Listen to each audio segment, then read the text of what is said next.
gözləyirdik bu günü. Ərşə bilənd olmuşdu. Məsum şəhid analarının fəryadı, ahı ünü. Kim kəsdi kəsilməyən bu kör düşmüş düyünü? Söyləyirəm, yaxşı bax, yaxşı gör, yaxşı tanı. Yenilməyən xalqımın ali baş komandanı.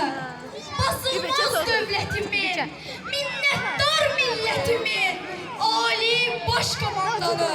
Qüdrətli əlləriyle kəsdi, doğradı, qırdı, qat-qarışıq rəngləri bir-birindən ayırdı. Hayqırdı təmkin ilə, daha sözlər qurtarıb, ucuz sözlər qurtarıb. İndi söz silahındır, indi söz Allahındır. Qarabağ Azərbaycandır, vaxtdır, gecikmək olmaz. Qalx ayağa Azərbaycan. 30 ildir gözləyirdik bu günü. Onun həqiqət səsi kitə-kitə yayıldı. Qocalıqdan kar olmuş, qulaqları tutulmuş qoca dünya ayıldı. Həqiqətin uğrunda, ədalətin uğrunda təbbər qeyrət oyandı. Məhv etdi əzmi ilə erməni faşizmini, beni, psi, vandalı, Qarabağa sarmaşan Allah otu qanqalı. Dedi zəfər rənglidir attığımız hər mərmi. Söylədiyim hər bir söz düz hədəfə dəymirmi? Attığım hər bir addım həqiqəti demirmi? Söylədi tarix boyu, tarix bizi anacaq. Bizim zəfər güləşimiz əbədilik yanacaq. Dünya baş əydi onun sarsılmaz inanına. Həqiqətə tapınan andına, imanına.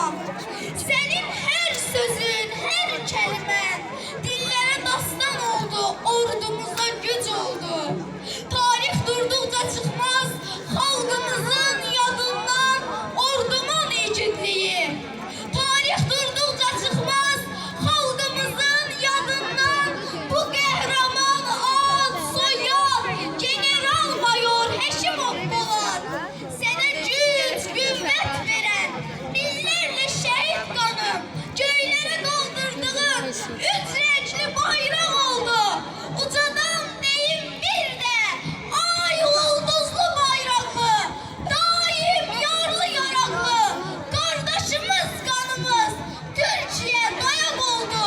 Türkün dəstəyi ilə daşlığa qəbir qazdım, ədalət dərgahında Türkün ölməz ruhuna yeni bir dastan yazdım. Bugün başımız uca, bugün üzümüz ağdır. Qarabağda dalğalanan haqdan gələn bayraqdır. Sən mənim tariximdə zamanlar zamanısan, 21-ci əsrin məğrur qəhrəmanısan. Tarixə imza atan bir xalq qəhrəmanısan. Tariximiz zirvəsində əriməyən qarşalımsan. Kim deyir ki marşalım yox, sən birinci marşalımsan. Yox, bu adı mən vermirəm, bunu sənə haqqım verir. Uğrunda can qoyduğun, mərtəbəyə yüksəkliyin, yenilməyən xalqın verir. Nə qədər tərif desək də ali baş komandana, yenə də azdır. Xalqımın canı, qanı, bu əsrin qəhrəmanı. Şanlı tariximizdə yeni tarix yaratdıq, yeni tarix də yazdık. Bu müqəddəs əziz gündə üst tuturam ulu öndər Dədə Heydər ruhuna. Bayraqdarım öndərim, ölməz ruhun şad olsun. Qəhrəman millətimiz, soyadımız, soyumuz, çörəyimiz, suyumuz, torpağımız şad oldu. Şuşamız, Qarabağımız azad oldu. Bu yol sənin getdiyin yol, qoyub getdiyin yoldur.